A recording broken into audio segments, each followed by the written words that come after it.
sassabare Simboda pe bareda kyunda chalchize Anatu maka kewa melelize Simboni folisi lisa kumbijala Ala babaredina kottalala Ashama harka fuune akkam jirtu hordoftoota Orni Miidiyaa kun qophii mudannoo jaalalaa torbanitti si'a tokko karaa Orni Miidiyaa isinii dhiyaatudha. Saganticha qopheessee kan isin biraan ga'u ana Ayyaantu Taayyee fi Kanariyaan Magarsaa akkasumas ogeessi teknikaa keenya Abdullahi Guyyoo wajjin ta'uudhaan qophii mudannoo jaalalaa keenyaa irraa kan isin biraan geenyu ta'a. Amma xumura qophii keenyaatti akka nu wajjin turtan afeerraa keenya. Egaa ayyuu har'a kan hin qabadhee dhufee keessummaan keenya yookaan immoo hordoftoota keenya karaa garaa garaa nu hordofan keessaati. Karaa keessaa erga na ergameedha. Innis dargaggeessi biyya Minisootaa Ameerikaa kutaa Minisootaa jiraatu tokko mudannoo keessan qophii mudannoo jaalalaa baay'ee nu hordofaa baay'ee ilaalaan ture. Anis immoo seenaa kana fakkaatu waan an qabuu fi seenaan dabarserraa yookaan mudannoo jaalalaan qaburraati dhaloonni akka irraa baratuu fi ittiin bu'aaruu fi miidiyaa keessaniin qilleensarra nu oolchaa jedhee kan nu biraan ga'e tokkotu jira. Jiraataa magaalaa Minisootaa kan ta'e tokko maqaan isaa akka himamuun barbaanne kan nutti hime qophii mudannoo jaalalaa keessanii yeroo hundumaan hordofaa. Anis immoo seenaa kana fakkaatuun qaba waan ta'eef miidiyaarra naa oolchaa akkasuma gurra uummataa keessa naa buusaa. Namoonni baay'een irraa barachuu danda'u seenaa koorraa kan jedhe tokkoon qabadhee dhufe. Innis maqaan isaa akka inni dubbatamu kan hin barbaanne nuyi garuu obsaa hidheen baasee fi waan baay'ee obseera waan ta'eef. Obsaan kan inni jiraatu magaalaa Minisootaati. Magaalaa Minisootaa utuu jiraatu guyyaa tokko durbee yookaan shamarree Simboo jedhamtu wajjin wal bara. Simboo wajjin ergi wal baree booddee turtii yeroo dheeraa booddee jaalala keessa galan lamaan isaanii. Inni jaalala dhugaa qabaa fi ergi jaalala keessa galanii booddee adeemsa aadaa Oromootiin fuudhaaf heeruma raawwatanii piroosesii hundumaa xumuree fi gara ofiisaatti fudhata. Ergi gara ofiisaatti fudhate yookaan gara Ameerikaatti fudhatee booddee wajjin jiraachuu eegalani Simboodhaaf obsaan. Ergi jireenya abbaa manaa fi haadha manaa ta'anii wajjin jiraachuu eegalanii booddeetu Simboon amala takkaa hin agarsiifne yookaan immoo ilaalcha dur obsaatii qabdu hir'isuu jalqabdee itti jijjiiramuu jalqabde. Maal dur jaalala sirrii qabdii fi hin jaallattii hin kunuunsitii yeroo muraasa booddee garuu itti jijjiiramte. Itti jijjiiramuu jalqabdee isa booddeetu maaltu ishee mudate jaalala keenya maaltu argate jedheetu dhiphachuu jalqabe. Deebi'ee dhukkubsachuu illee eegale jechuudha. Obsaan amma dhukkubaatti illee ga'e garuu baay'ee ishee waan jaallatuu fi maaltu si mudate maaliif kana hir'iste itti mufti dubbachuu baay'ee hin sodaata ture keessatti garuu baay'ee dhiphata maaltu ishee argate. Simboon nama akkasiin turre anaaf ilaalchi isheen qabdu jaalalli isheen qabdu nama akkasiin turre baay'ee cannaqama ture. Haa ta'u malee garuu hicciitii obsaan hin beekne tokkotu ture. Innis ollaan isaanii kan beekan. Yeroo inni hojiitiif iddoo biraa deemee galuu nama kan biraatu dhufee wajjin haasa'ee yookaan mana keessa nama kan biraa wajjin oolti. Yeroo ollaan icciitii kana yookaan waan ta'aa jiru kana itti himanii hin amanu maaliif baay'ee waan jaallatuuf jechuudha. Amma malee jaallata. Isa booddee yeroo dheeraa ergira deddeebi'anii himanii booddee isaan nuffanii dhiisanii ollaan itti himu. Garuu akka tasaa ta'e guyyaa tokko immoo maaltu ta'a? Hojiidhaaf torbee tokkoof iddoo biraa deeme. Torbee tokkoo fi iddoo biraa deeme gaafa xumuree galuu guyyaa akkasiin nu fadhee itti himne. Callumadhee shakkii isa duraa waan qabuutii fi callumadhee utuu hin dawwaliniif dhufe. Gaafa galuu mana isaa keessatti dargaggeessa tokko wajjin arge jechuudha. Gaafa dargaggeessa kanaa wajjin argu hin kufe jechumatti. Maaliif isa dur dhaga'aa ture argee baay'ee hin gaddesi dhukkubni kanaan dura dhukkubsataa ture itti deebi'ee ilaalchi inni isheetiif qabu baay'ee keessa isaatii waan gadi bu'ee fi gaafuma sanaa kaaseeti kan inni manaa baasee jechuudha. kana caalaa akka wajjin jiraachuu hin dandeenye kana caalaa jireenya isaa keessaa iddoo akka hin qabne itti meetu baasee wal fudhataniiti kan isaan ba'an. Kanaaf especially dhimmi kun dhimma diaasporaatii fi uummata keenya biyya alaa wajjin kan biyya keessaa jiraatanii fi uummata keenya diaasporaa fi warra biyya jiraatanii wajjin akkamitti adeemsi jaalalaa maal akka fakkaatu kan inni barsiisu waan ta'eef qilleensa irra akka oolchinu yookaan karaa miidiyaa keenyaa akka dubbannuuf kan inni nutti hime. So dhaggeeffattooti keenya karaa kanaa nu ilaalaa jiran nu dhaggeeffataa jiran illee qophii kanarraa waan baay'ee akka baratan yookaan immoo irraa hubatan abdii guddaa qabna. Meegaa seenaa obboleessa keenya obsaarraa jaalala dhugaadha kan inni qabuu fi yeroo isaa humna isaa qabeenya isaa saayikoloojikaalii tokkotu hambisiin kan inni laachaa fi ture. Garuu jaalala guddaa laachaa fi ture dhumarratti immoo gatiinsaa akka gatii isaaf deebi'e yookaan immoo miindaansaa kana ta'e meegaa qophii keenyaarraa dargaggeessa biyya Ameerikaa jiraatu kana mudate irraati waan baay'ee barachuu hin danda'ama. Mee akka keetti obsaan maal gochuu ture jettaa yookaan immoo Simboon akkamitti jireenya ishee adeemsuu ture jetteetu dargaggoota keenyaa fi akkasuma namoota nu hordofaa jiranii fi gorsa kan ta'e yookaan immoo yaada keenyadha kan nuyi sheer goonuuf waan ta'eef waan sitti fakkaatee dhaggeeffattoota keenyaaf waan itti dabaltoo qabaatte. Tole ayyee galatoomii jalqabuma irratti dhimmi mudannoo jaalalaa keenya guyyaa irraa kuni waa'ee diaasporaa Ameerikaa jiranii fi shamarran biyya keessa jiranidha kan inni ilaallatu sarratti kan dubbachaa jirru. Egaa akkuma kaasuudhaaf yaaddeetti utuu dargaggootaa fi yookiin obsaan yookiin Simboon maal goota isa jette sanii fi ani obsaan waanuma sirrii intinaama sirrii fudhate maaliif jennaani dubartiin tokko kanuma nama adhamanaan tokko kanuma abbaa manaa isheetii sanaati malee kan nama lamaa miti jechuudha. Sambooda deebi'ee waliin jiraatee itti fufuu inni hojii waanuma sirriidha dhiisuun isaa sun achumatti jechuudha. So gara Simbootti yoon deebi'ee dhufe immoo dogoggora cimaadha dogoggora guddaadha kan isheen hojjettee jechuudha. Maaliif jennaan garuu jalqabuma isaa yoo itti dubatti ilaalte jaalalli kuni akkamittidha kan inni eegalame. Simboon maal barbaaddeeti kan isheen obsaa barbaaddee akkuma inni jalqaballee seenaa isaa keessa dubbate silumayyuu ittiin biyya Ameerikaa deemuufidha jedhe inni illee jechaadha. Irratti argee jira fedhii ishee sana agam jiniin jiraate keessatti. Erga achi deemte waan hundumaa yeroo biyya jirtu sanii ragaa taatee jiraattee erga achi deemteeti booda kan isheen dhibbaa dhibbatti jijjiiramuu eegaltee wanta bakka jaalala isaaf qabdu kan isheen hir'isuu eegaltee jechuudha.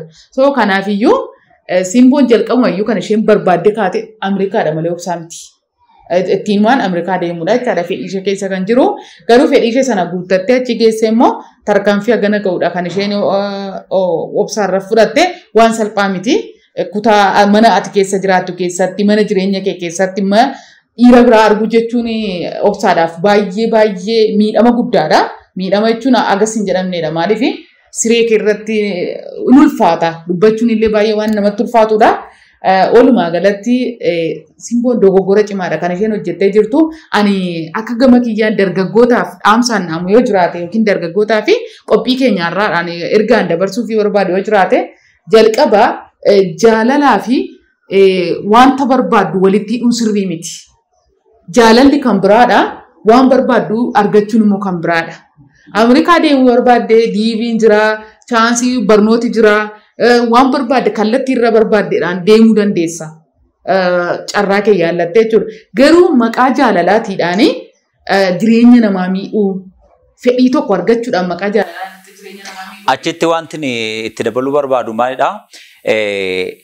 Maa inni fakkeenyaa fi obsaa bira rakkootu ture kan jedhamus nama yaachisa. Namni calluma dhee utuu abbaa manaa jala jiru yookaan immoo utuu inni kunuunsa barbaachisu hin goonee fi moo utuma sirriitti kunuunsu utuma jaalalatti agarsiisuudha kan jedhamuu fi jaallachaa ture beekamaadha. Nan jaalladha nan kunuunsa dheeraa. Okay, asirratti kanuma keessaan bahini waaksii dabala kaanaariyaan. Amma maal sitti fakkaate yeroo baay'ee yoo ilaaltu amma shamarran biyya alaatti heerumanii fi namoonni biyya alaa dhufanii fuudhanii xiqqoo waliin tinaan jira. Umriin isaanii wanti gargar isaan deemsuu hin jira jechuudha. So kanaaf jecha amma fakkeenyaaf tarii Simboodhaa fi obsaan kuni garaagarummaan isaan gidduu garaagarummaan umurii jiraachuu danda'a. Garaagarummaan bifaa jiraachuu danda'a. Yaaddeetta darbee immoo amma namni tokko jira beektee achuma biyya sana keessa amma jedhu sooshaal miidiyaa irraa akkuma information isaa qabnutti illee dubartii gara biyyaa dhuftee maallaqa itti baastee piroosesii meeqa keessa dabarsiteetu gara biyya sanatti fiduuni baajata nama gaafata. Kanaafiyyuu namni taa'ee wanta akkasii hojjetu baajata namni itti baafate kana namni nama jalaa fuudhu waan bullaa kan namoonni barbaadanis tarii jiraachuu danda'u tarii simboo carraa akkasii ishee. Yaa kana duukaa wanti yeroo wayii dhagee keessaati namni wayii jira calledhee kan shamarran biyya gara Ameerikaatti fudhatu namni kan biraa immoo jalaa fuudhu. Ammas naannoo shamarran 3 shamarran 4 waan akkasiidha. Inni calledhee biyyaa fidaa achi taa'anii ma jalaa fuudhu kan dhufanii kan biraatti heeruma jechuudha. So sa'aatii sanatti maal faatu jiraachuu qaba? Akkuma fideen amma gaa sa'aatii akkuma fideeni carraa ulfaa'uu fa'a. Yookaan immoo utuu garaatti hafeeti bada adeemsa kan biraa deddeemuun kun hin dhufu. Al tokko immoo wanta dhagaa jiru booddana kan ammoo diyaaspooraan baay'een isaa hubatee biyya galee achumatti fuudhee ulfeesseetti kan inni deebi'u waan akkasii dhageessee beektaa. Dhaga'u inni egaa walumaa galatti yeroo ammaa kanatti wanta adeemaa jiru waan guddaan illee yoo ilaalte dhaga'u caalaa waan ijaan argaa jirru amma diyaaspooraan biyya alaatti dhufee fuudhee akka durii jechuudha. Naqatee maal jedheema utuu waan tokko piroosesii tokko keessan seeniin namni biyya alaatti deemsaa jiru jechaadha.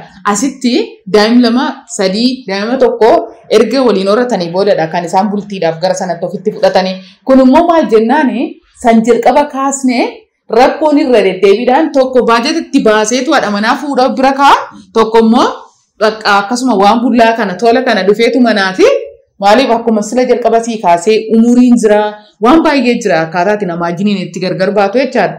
Maaliif amma fakkeenyaaf akkuma atuutu kaatee intaluma bareedduu wayyaatti mataan kee kaatee fidattee maal jettee kan sirra bareedaan tokko immoo dhufeetu intala sana si jalaa fudhataa jechuudha. Kana hambisuuf diyaaspooraan illee amma naqqee. Naqqee irratti bareera eeyyee amma gaa waan nama ajaa'ibu keessaati obsaan kana irratti hin dammaqne jechuudha. Hin dammaqne waan ta'eefidha kan inni nyaatame. Diyaaspooronni keenya amma immoo inni dhiiraas ta'e inni shamarranii kanarraa waan baay'ee barataniiru. Akkasuma eessatti biyyatti cidha gaa'elaa isaanii raawwatanii isa booddee immoo ergii ol fuudhanii ulfeessanii deebi'anii gara yeroo ergii ijoollee wajjin godhatanii booddeedha kan isaan biyya alaatti fudhatan kan jette keessaati. Kanaan wal qabatee immoo carraa wal dhiisuullee waan jiruu fi inni kunillee obboloota keenya yookaan immoo shamarran biyya keessa jiraatanii fudhate dhiibbaa fiduu danda'a. Dhiibbaa fiduu danda'a. Jalqabuma amma rakkoon akka kana akka hin uumamneef namni maal gochuu qaba? Jaalalli maal akka ta'e beekuu qaba. Jaalalli maal akka ta'e jechuudha. Maaliif jennaan amma fakkeenyaaf jaalalaaf Ameerikaa maaltu walitti hidhe? Amma maal namni jaalalli kan biraa Ameerikaa waan biraa. Jaalalli kan biraa Kanaadaa waan biraa. Kanaafiyyuu baay'ee shamarran duwwaas miti dhiirris hin jira beektee waan akkasii amma kana dhiirris hin jira. Dhiirri amma dubartii achi jiru intinaa jedhee barbaadee akkuma amma oluma qixa deemaa jiru shamarran ijiniin jechaadha. Lamaan isaanii hin adamsu. Kanaaf shamarran duwwaallee miti kan irratti fokus goonee dubbachuu qabnu. Innaa olumaa galatti waan jechuu barbaadu jalqabuma isaayyuu rakkoon aga kanaa akka achi hin geenye shamarras ta'uu dargaggoo maal gochuu qabaa? Maaliif jennaan akkuma ati kaastee ol fuudhanii waliin bultii ijaarratanii illee yeroo itti gaa'elli isaanii gargar diigamaa jiru jira. Maaliif oduun jira? Darbee immoo gaafa dargaggeessi tokko si fuudhee addana si kaa'ee deemu maallaqa dhaqee $200 yookiin $300 kan ji'asee erga. Sana booda si jireenya qidheen gada kaleessan turre keessa hidhattee waan biraa gaafa dabartee jiraattu jira miti deddeemuun kun oduun immoo jira. Oduu kana immoo funaananii namni namatti himuu hin jiran abbaa manaattee jechaadha. Yeroo kana wal amantaan biirootti gargar ba'anii illee itti daariin isaanii gaa'elli isaanii diigamuu hin jira. Kanaafuu sadarkaa sanarratti hin ga'ini qophii mudannoo jaalalaa keenyaan irra dargaggoonni maal gochuu qabu isa jedhu irratti dubbanne. Baay'ee amala obsaa keessaa kan irraa jeffadhee baay'ee na dinqe tokkoon sitti hima. Fakkeenyaaf otoo ana ta'eeti haadha manaa hani qabu haadha manaa ni fuudhee wajjin jiraachisaa jiru utuu namni kan biraan siree irratti yookaan mana koo keessatti wajjin jiraateeti shugguxiidhaan waan harka jiru lamaan isaanii waan tan balleessu natti fakkaata. Namni kan biraan illee kana gochuu danda'a.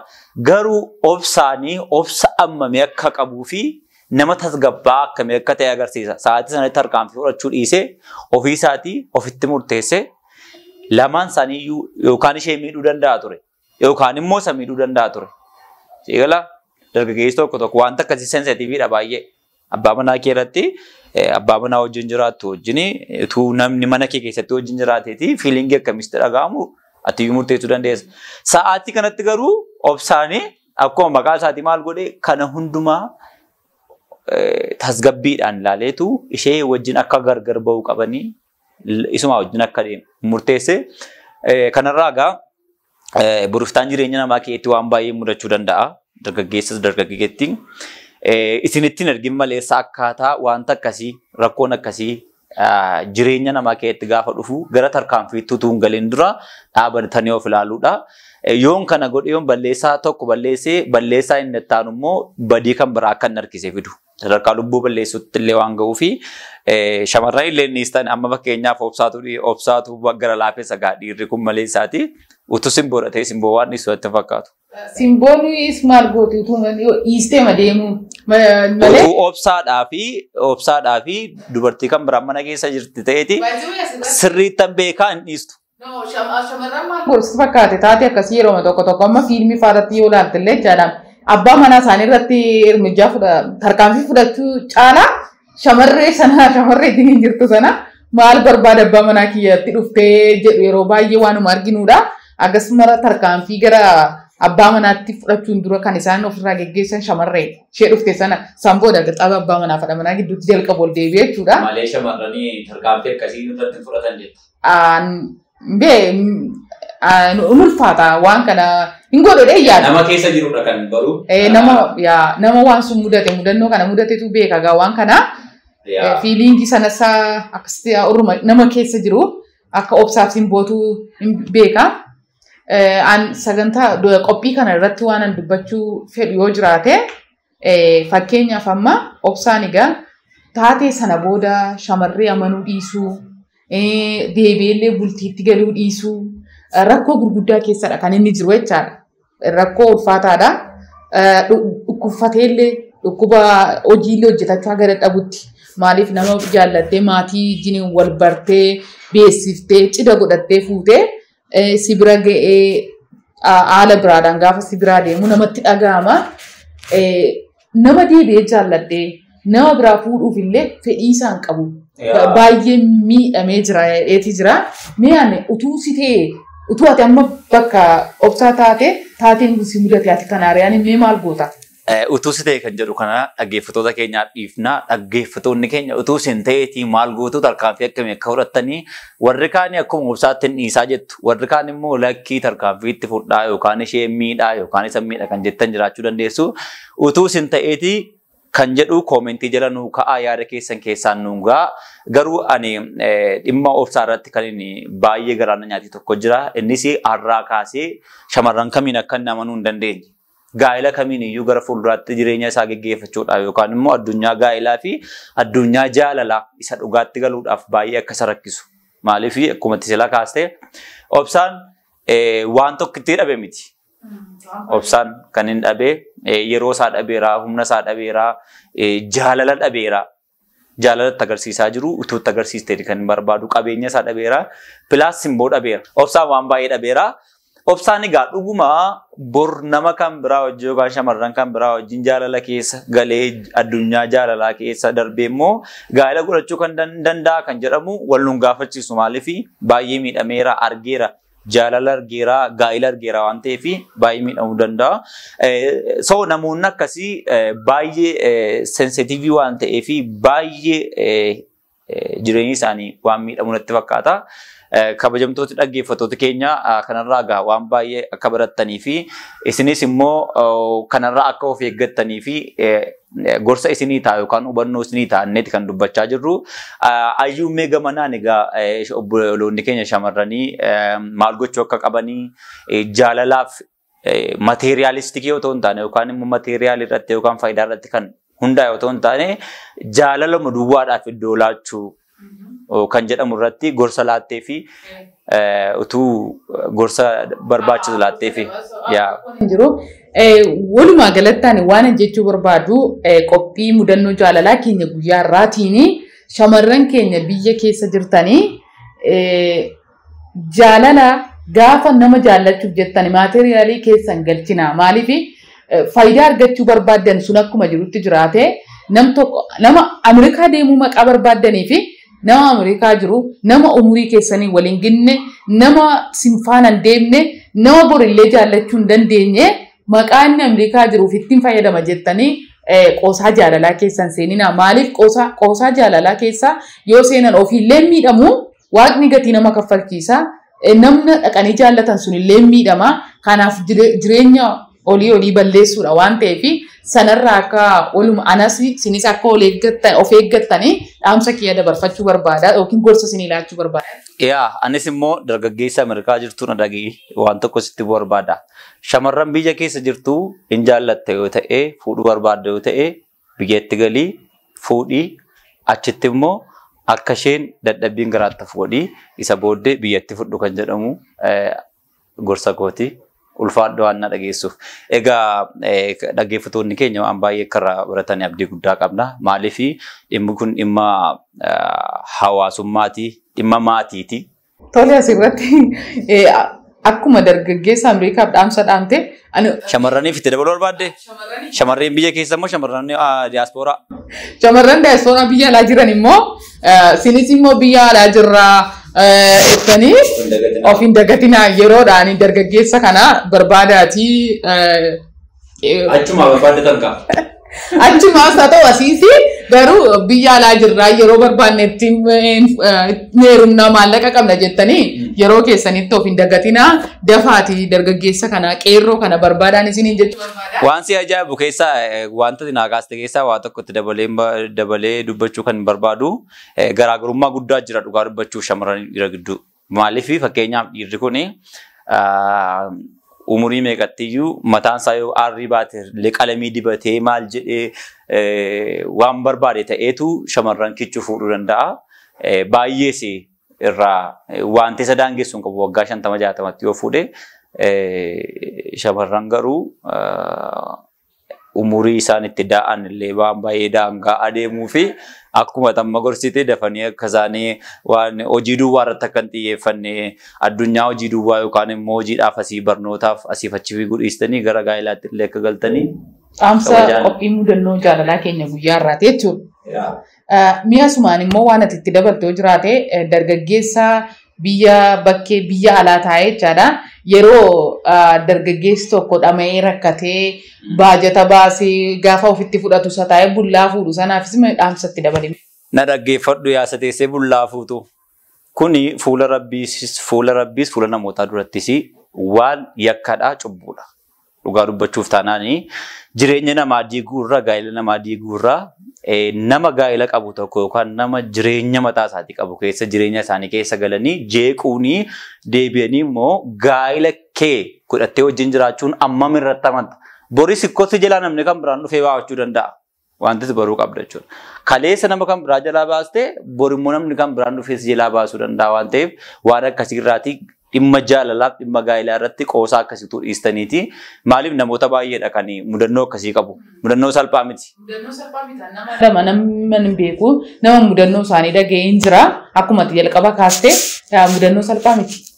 Kanaafiyyuu isaanillee namoonni qoosaa akkasii qoosan yookaan jireenya namaatti akka qaldiitti ilaalanii dhiisanii ofii isaaniitii dhimmoo jaalala irratti akka xiyyeeffatanii gaa'ela namaatuu jeequu dhiisanii jaalala namaatuu jeequu dhiisanii obsaa taanaan malee sadarkaa lubbuuyyuu waan isa dhiisu miti ture.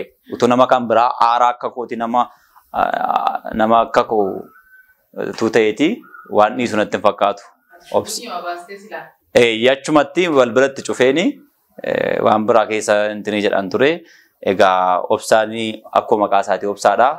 Namoonni kan biraan immoo kana akkas ta'uu dhiisuu danda'u. Namooti sensitiivii ta'an baay'ee gara tarkaanfii fudhachuu deemuu danda'a waan jiraataniif waan akkasiirraa akka of qusattanidha. Egaa daawwattoota Oromii Miidiyaa qophii mudannoo jaalalaa keenya guyyaa irraa bifa gorsaa fi bifa jaalalaatiin kan waliin haasaa jirru waa'ee qophiin keenya jalqabuma kaasee waa'ee shamarree biyya keessa jirtuu fi dhiira biyya alaa Ameerikaa biyyoota garaagaraa jechuudha. Akkasumallee shamarran biyya alaa jiraniif akkasumallee dargaggoo biyya keessa jiran irratti xiyyeeffanneeti kan itti dubbataa turre. Egaa qophii mudannoo jaalalaa keenyaa har'aa waan baay'ee akka hubattanii jireenya keessan gara fuulduraa immoo irraa akka of eeggattanii abdii guddaa qabna. Isinis immoo kabajamtoota hordoftoota keenyaa waan kana fakkaatu yoo qabaattanii qophii keenyaan akka isinii beeksifnu yookaan immoo gurra uummataa keessa isinii buufnu kan barbaaddan keessaan nu quunnamuudhaan akka nuyi qophii keessan isiniif gabaasnu akka gootan kabajaan isin gaafannaa. Qophii kana amma ammaatti qopheessee kan isin wajjin ture an kana Riyaammaa Garsaa fi akkasumas ana Ayyaantu Taayyee akkasumas ogeessa teeknikaa keenya Abdullahi Guyyoo wajjin ta'uudhaan qophii mudannoo jaalalaa keenyaa haala kana fakkaatuun isiniif dhiyeessineerra. Torbee qophii kan biraa wajjin hanga walitti dhiyaannutti nagaan nuu tura.